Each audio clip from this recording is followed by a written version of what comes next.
welcome back to Ghoulin Around. I'm going to do a movie review. It'll be my second movie review, but it'll be for disc 1 of 200 movies that I had bought. So I had bought a Tale of Terrors 200 movies. It's going to be 50 disc, and so as I make my way through the disc, I'm going to review them one by one. So disc 1 I actually got through, and it's got 4 different horror movies on it. And so I just want to warn everybody, these are extremely old horror movies. Some of them are classics, some of them are just old and never even heard of. So I'll make my way through these, but I'll also try to watch more updated horror movies to do in between, so that I'm not just talking about the classics and the old ones, because I know that that's kind of more of an acquired taste for some. Especially when I get to some of these that are from like the 1920s, like the silent films of Nosferatu and Dr. Jekyll and Mr. Hyde. The silent films are not for everybody, and I completely understand that. So I'm going to be doing updated movies reviews and then also this disc. So I'll label this episode as disc 1 movie review. And so we're just going to go through like a regular movie review and talk about the different ones that are on this. So the first movie on this disc was called Crucible of Horror. And pretty much the premise of this movie was a nice rich family, and the father is an extremely abusive husband and father. And so the wife and the daughter plot to kill him. And so they go to kill him, but they don't really kill him. And so they try to hide the body, and the body keeps ending up in different spots, and it's more of like a psychological thriller, I guess I would have to say. And so without giving away too much, that's pretty much the premise of it. I rated these the same way I did my movie review. So I did acting.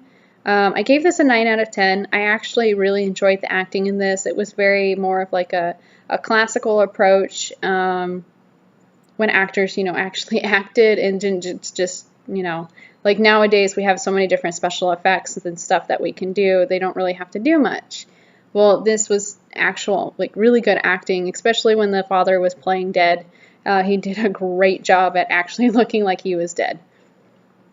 The effects on this one, I gave an 8 out of 10. There's really not too many effects. It's not bloody and gory. I mean, they end up, when they kill them, it wasn't like a gory scene or anything. The body doesn't look horrible. But the way he played off being dead was pretty good. So I gave the effects 8 out of 10. The storyline was a 6 out of 10. I didn't really care for the storyline too much. I mean, it was just, you could get the whole story from my summary. I mean, you really don't have to watch this movie to understand the storyline. I mean, it's just that they plot to kill him and they don't. Scariness, 5 out of 10. It's not scary. A lot of these older movies are really not scary, only because, we grow up in today's society where the effects and the tension and the jump scares are so much more advanced than these older movies, so they don't really have that scare factor. So I'm trying to give them like a kind of benefit of the doubt and kind of rate them a little bit, higher than like, 0, because, it's not scary. So I just gave it kind of like a 5 out of 10. I mean, I guess it's like it's a psychological thriller. It's not really scary. Overall, I gave this movie a 7 out of 10. If you like the classic horror movies, this is definitely one to watch. It was interesting. It did keep my attention the whole time. There's actually a few movies I'm going to be talking about in a minute that I could not keep my attention on the movie, and it was really hard to get through. This one did keep my attention. I did enjoy watching it. It was from 1970. So it's not too old. It is in color. There's, sound. There's the style of the movie is very dated, though. I mean, like, it's the whole dated aspect of like women don't work, women belong in the kitchen kind of thing. So you have that really old way of thinking throughout this movie as well, and it's all right. yeah, I'd say if you can get your hands on it for free, watch it. Don't go out and like buy it unless it's like, you know, in one of these collection sets like I bought. Then it's worth it. But I wouldn't buy just the movie itself. The next movie on this disc was Double Exposure. And I've never heard of this movie before, and I absolutely just loved this movie. It was done in 1983. It had no actors that I had known. It had, I've never heard of this movie before, so it was really interesting to watch this one, and I really, really enjoyed it. I thought the acting in it was great. The whole concept of it was really good. Don't show this one to the kids. There's a lot of nudity in this one. The acting I gave a 10 out of 10. I loved the acting in this. The main character is by Michael Callan, I think is how you pronounce his name.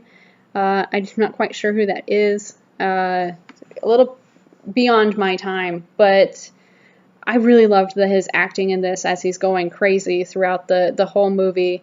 The little bit of summary of it is he's a photographer, and he's having nightmares of killing his models, and his models are actually ending up dead. So he thinks that he's actually killing his models, but he's like, I don't remember killing them. And he's just going insane because he doesn't understand what's going on. And it's got like a little plot twist at the end. Yeah, acting's 10 out of 10. Effects, again with it's an older movie.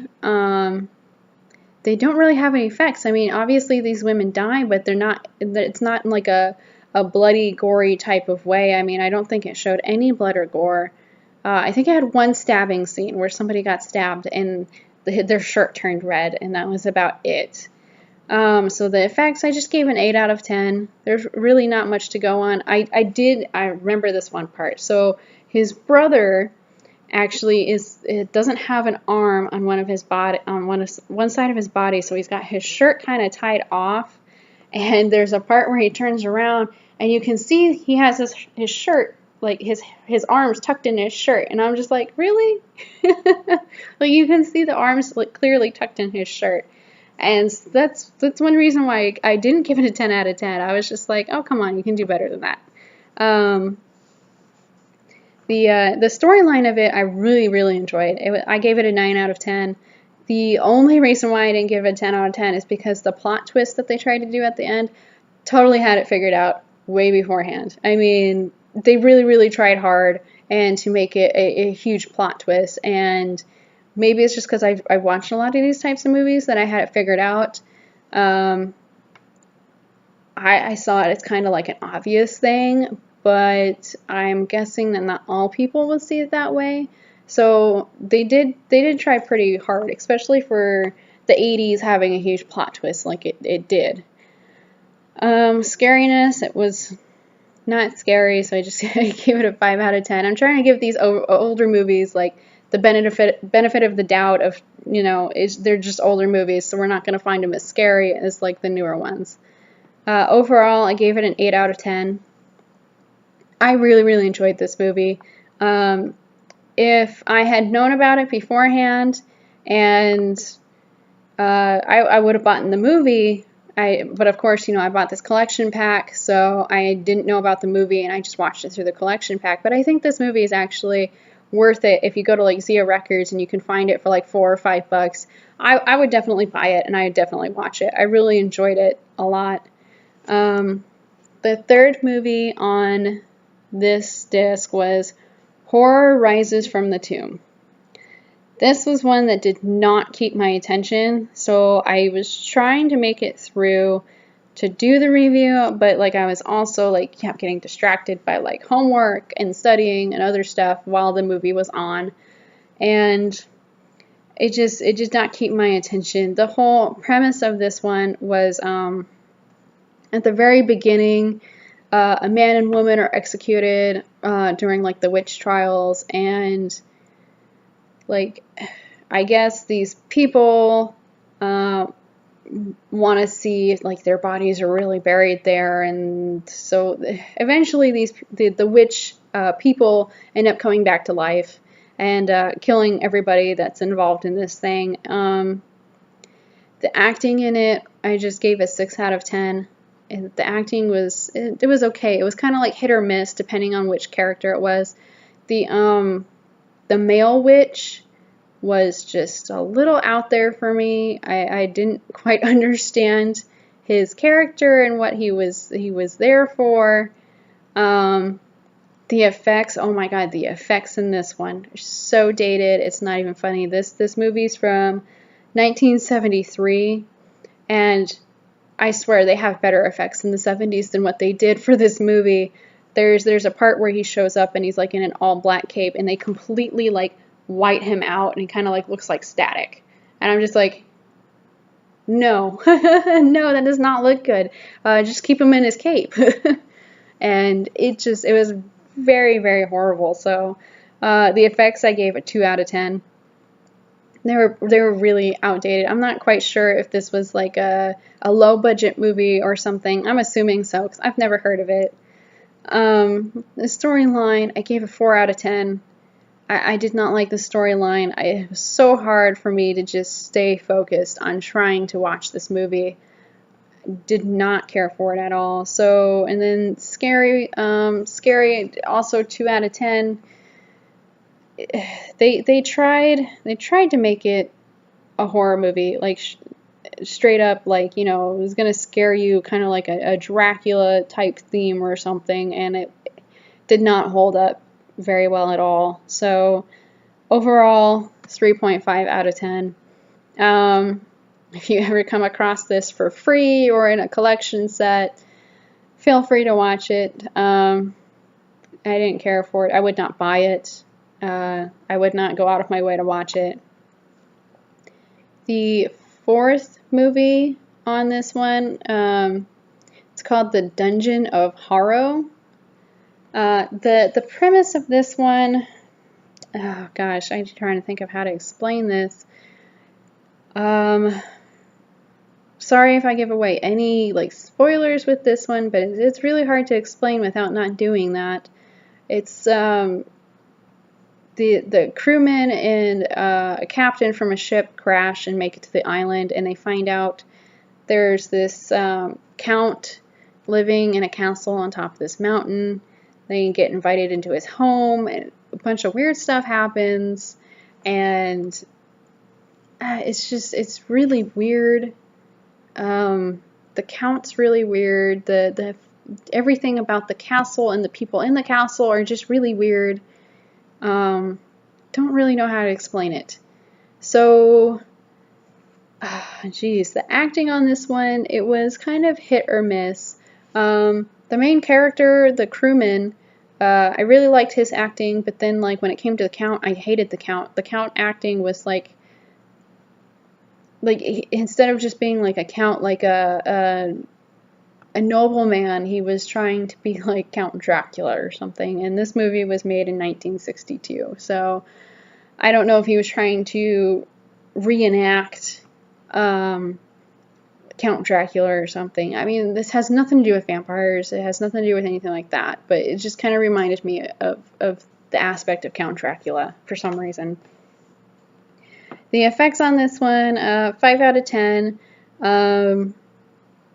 Without giving it away, there's somebody inside the castle that's sick and it's a little different looking, I guess, and the effects weren't too good. The storyline of this one was actually pretty interesting. It had kind of like a little plot twist that I really can't give away, but so I gave it a 7 out of 10. It was interesting. The concept was interesting of the plot twist. This was another one that didn't really like keep my attention too much. It definitely kept my attention more than the last one of the Horror Rises from the Tomb, but it was kind of confusing because like the crewmen and the captain end up crashing onto this island, and then all of a sudden they end up in this castle, and you don't know how they got there. So the storyline was a little lacking in this. Scariness, 2 out of 10. It was pretty horribly not scary. It tried to be on certain accounts, and it just wasn't. Overall, for this movie, I gave it a 5 out of 10. It's one of those ones that, you know, again, if you get in a collection set or can watch it for free, I would, you know, you can watch it, but I wouldn't go out of my way buying it or go out of your way of watching it. So, altogether, those are the 4 movies that were on disc 1. The only one I really, really do recommend would be Double Exposure. I really, really enjoyed that movie, and I had talked to a couple people after watching it, and I was like, yeah, have you seen this movie? It's called Double Exposure. And they're like, oh, yeah, I know that movie. And it's like, how did I not hear about this movie? So I think it's more of like a popular one for that time that maybe just my generation, the younger generation, hasn't heard of. And I really enjoyed that one. So with that, for disc 1, I should be starting on disc 2 here in a little bit. It's got also 4 movies. It's got The Werewolf of Washington, They Saved Hitler's Brain, I've never heard of that, The Thirsty Dead, The Amazing Transparent Man. Now, I have seen The Amazing Transparent Man, but I've got to watch that one again. Luckily, most of these are from the 60s and 70s, so we're not into the 20s yet. Once I get into the 1920s, I think I'm going to have a little bit more harder time staying attentive to the TV and reading them, because I do actually own Dr. Jekyll and Mr. Hyde, the original silent film, but it's also on the Tales of Terror 200 movie collection. So I'm probably going to end up watching it again, along with Nosferatu, because I've seen that one before, and there's a couple other silent films. So I will slowly get my way through those, and then in between I will try to watch some newer movies on Netflix or Hulu, so that we're not just talking about classics and oldies for those who don't really have the attention span or the acquired taste for these movies. That's about it for this one. So it's just disc 1. I will continue making my way through Rosemary's Baby, and I will give my review on that one and also the book.